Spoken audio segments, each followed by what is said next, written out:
G'day Space Engineers and welcome to a huge episode here in Dronely, episode 11.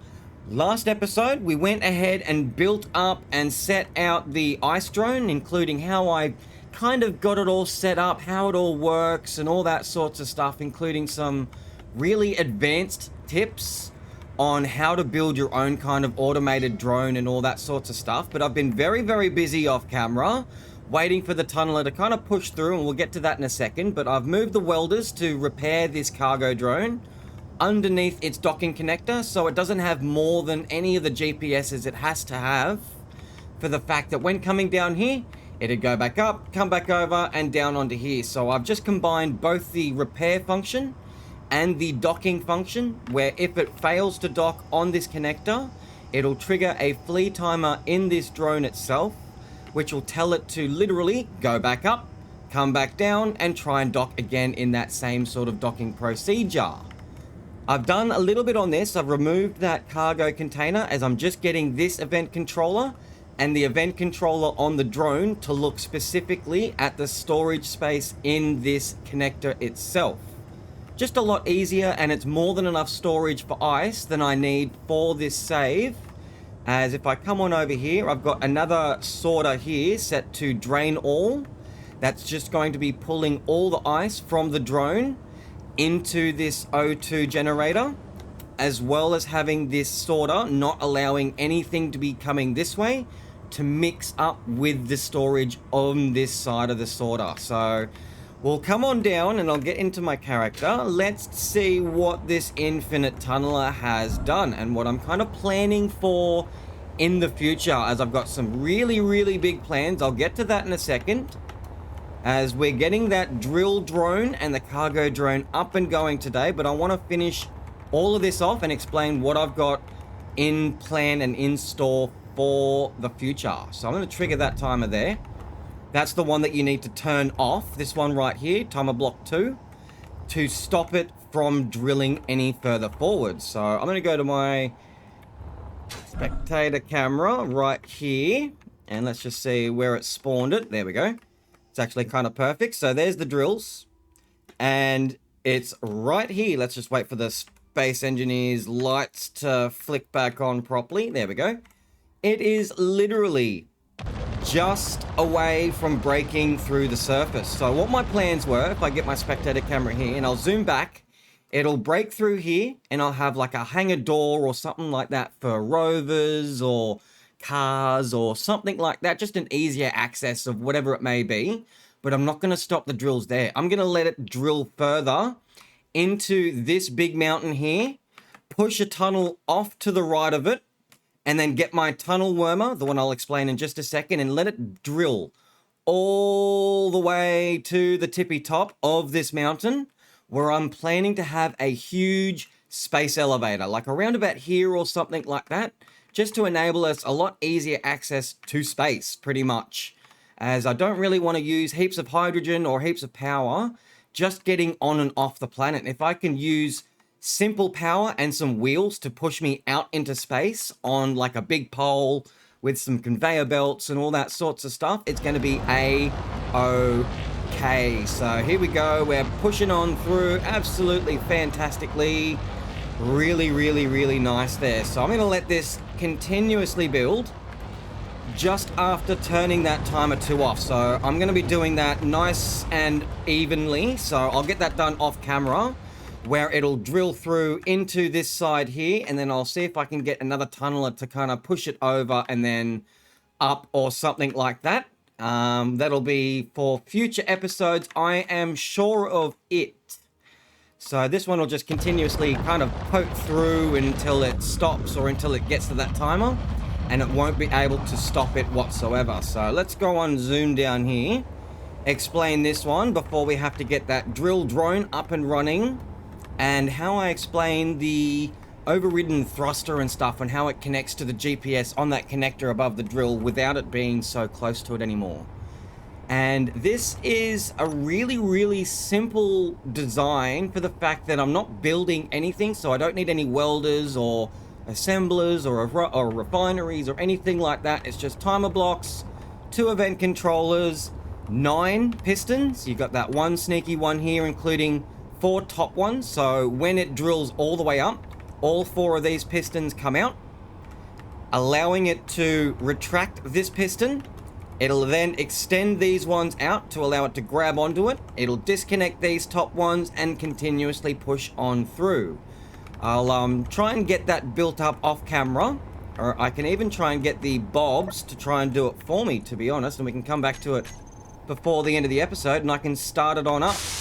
But yeah, that should keep going right there. So we'll continue on and we'll get this drill drone up and running, which, because I had to alter it and change off some of the pistons I had on top of this piston here, I'm going to have to go through its programming and just get it ready for when I upload it to the workshop itself. But the way this works is a lot simpler than you think. And I've already got an ore patch kind of marked out. That's an enemy off to my left. Yeah, it's got some nice distance. That's all right. Where is that ore patch? It's the one right in the middle of the 3 of them or the 2 of them. I think it's this one right here. And I'm looking for iron, specifically. I need more iron. When it comes up. Oh, I need my HUD, that's right. Yep, so that's the iron right there. And what you want to do is you want to get your character. This is all done and placed by your character. You see the ore patch? Fly right in the middle of it. Get your jetpack on, fly up just a smidge, and just name a GPS. Drill iron here. If I could actually spell, that would be awesome. Drill iron here. It doesn't have to be named that, but that's what I'm naming the GPS, so I know which one is which. Fly on back to the drill, and this is going to be very interesting as I've got mixed results on this one. I was expecting the infinite tunneler to be really easy plug and play kind of thing, and this design to be a real pain in the butt to kind of get it working, but it ended up being the other way around for the fact that the pistons on the top of it and the AI blocks that this thing uses are actually here and here. The game doesn't know this front bit even really exists, and these drills weigh a lot, so it overcompensates its turning capabilities by a lot more than what it should. But with that GPS that we just created, you just want to add it here. So we'll go down to the bottom, drill iron here, and you want it to start the auto drone landing timer. Auto drone landing. Just start that timer when it gets to that GPS. Once that's there, delete the old one. That just tells you what you need to add when it gets to the GPS, and I'll just reset that waypoint nice and easy. It's on a one-way mode because it's only going to get there once, and it's more than happy to delete this afterwards. So I might as well just leave that as is, and that's perfectly fine. I'm going to go ahead and quickly disconnect this after turning its thrusters on, drill thrusters on. There we go, so it doesn't just instantaneously drop out of the sky, and I'm hoping that's the correct one. Yep, good, that's on. I need to get rid of this projector and disconnect it from the rest of the base, so it's nice and ready. Good. It nice and auto-locked. It didn't just drop out of the sky as fast as possible. And I need to go into the auto pilot timer. I can just go ahead and trigger that right now, and that should be A-okay. And let's just see, as you said, or as I said, it does overcompensate in turning, but this should keep a distance away from the surface of the planet by about 50 meters or so. So as it actually gets to that GPS, it's got a little hill in the way, and I've chosen that specific ore patch for this reason. Watch this. I'll say that since now, it has not run into this at all, not even once, but since I've said that, watch it do it. It shouldn't do it. It should just continuously fly up and over it, just like that. Perfect. The new AI blocks can be really, really good with that function. They're really good at keeping their height above the planet, but it is very, very slow. So I'm going to pop myself right here and do a little time lapse for us to get where we need to get over there.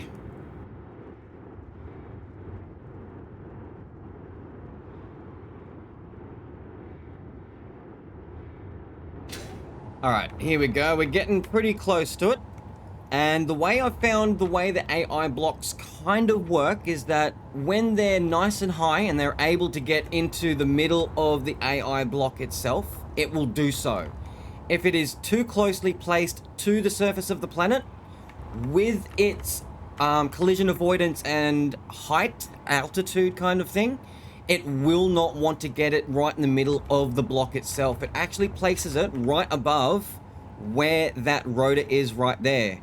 So once it actually triggers that timer, it'll actually turn an overridden thruster on or off and have an event controller to tell it when it is going too fast and to turn that overridden thruster off, or when it needs to push itself down to turn it back on. Once it locks to the voxels underneath, it'll then start another timer to start drilling everything out. This will continuously push itself down and drill everything out until it finds a specific ore that you set this sorter to specifically. So I want it to not do ammo and not to do ore. I want it to do iron because that's exactly what I'm mining right now. So once this allows it to go through and into this connector will start filling up with that sort of thing. So we'll just get rid of that stone that somehow got in there. So the ore found event controller that's looking at the storage of this connector says as soon as it's full of the right correct ore type, and that it wants to start pushing out all of these pistons as the ores on Pertam actually spawn in like a plate kind of formation under the surface of the planet itself. So before this starts drilling all the way down, I'm going to go over here and see if I can quickly grab my cargo drone so the GPS it has used above that drill's connector won't be directly above it anymore as that piston gets pushed down to drill further and further down.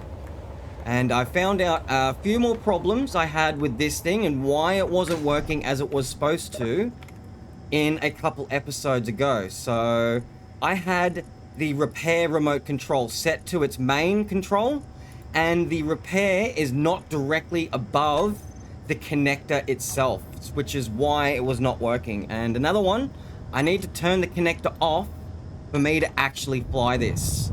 I have an event controller looking at the drone's connector, and whenever it is ready to connect, I have it set to start a flee timer, which I'm going to turn off right now by pressing 7.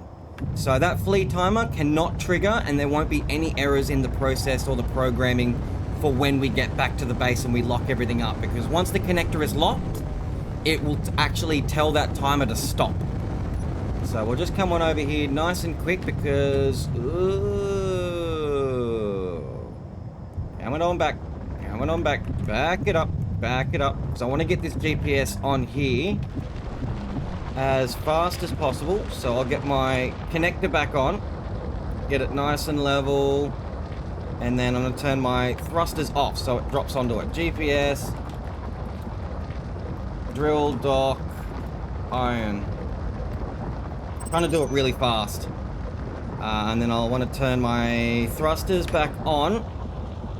And that back off. No, that's not what I wanted. I wanted to press up. So I'll turn that back on because I need to do another one above itself.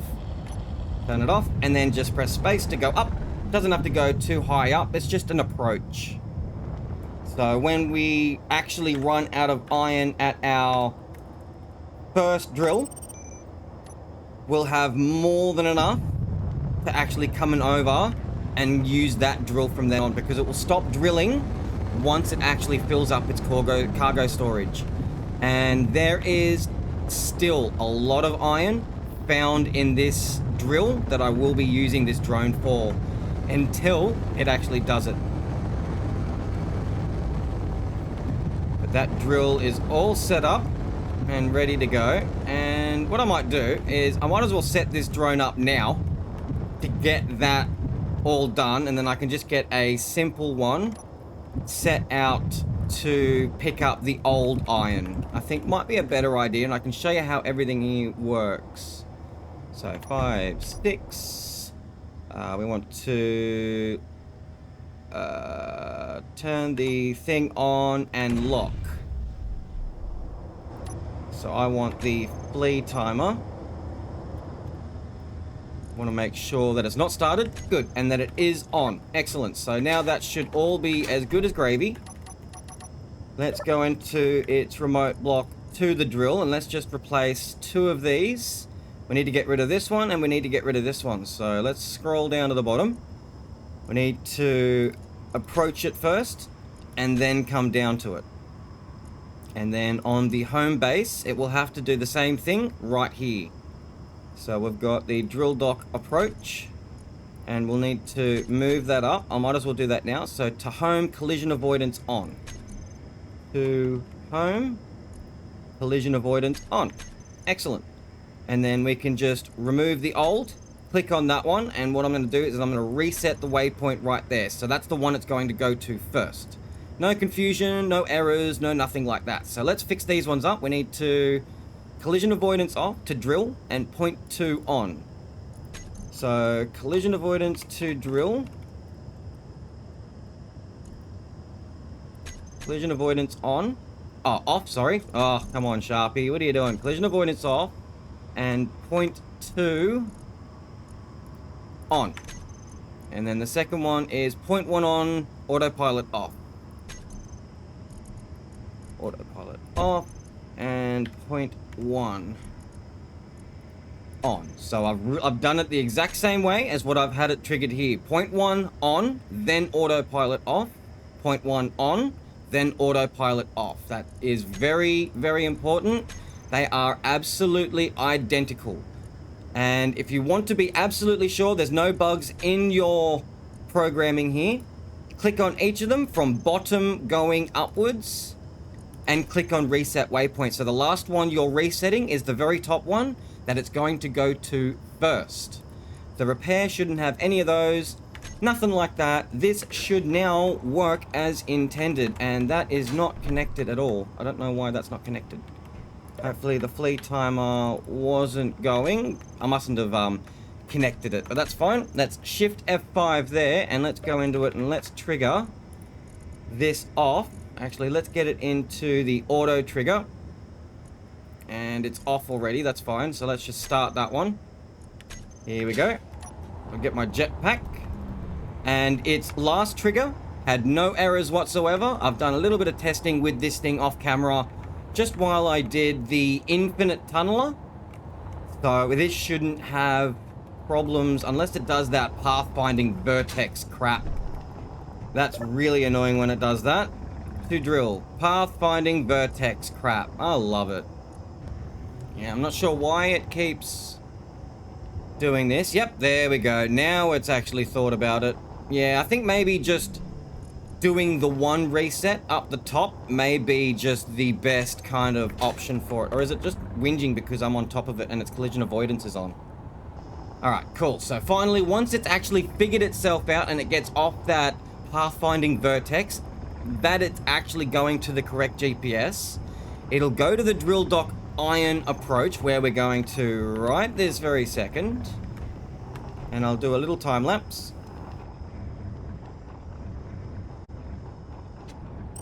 Here we go. So, as I said, it'll come down to the drill dock iron approach after being triggered. Come on down, and I'll zoom down here and beat it before it gets there. You see the GPS is no longer right above the connector where we placed it. So it's got an overridden thruster to push itself down without going too fast before it actually goes and connects. Nice and easy like that. I love this drone and how it connects. So if it actually failed to connect onto this dock, it would tell you that it failed at the drill dock connector, or same as when failing at your home base.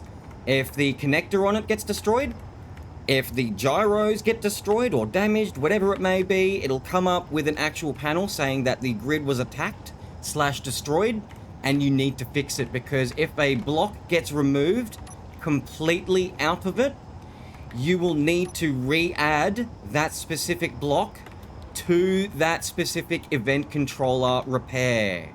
So make sure you keep that in mind. And the reason why this isn't triggering at all is because this hasn't found any ore just yet. Once it finds the ore, it'll actually start pushing it on through, up into the connector and all that sorts of stuff, filling this up.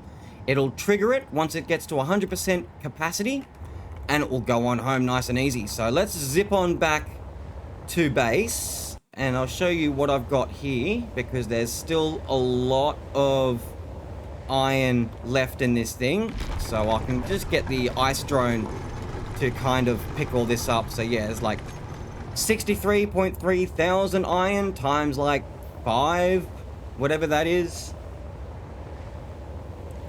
So let's come on down here, and I'm thinking it might be an idea to explain what I'm doing here. And why are these still building? They're still going. It's alright, they're still building nicely. That's actually really good. It's not enough time for us to... Oh, jetpack counter. Jetpack counter. There it goes.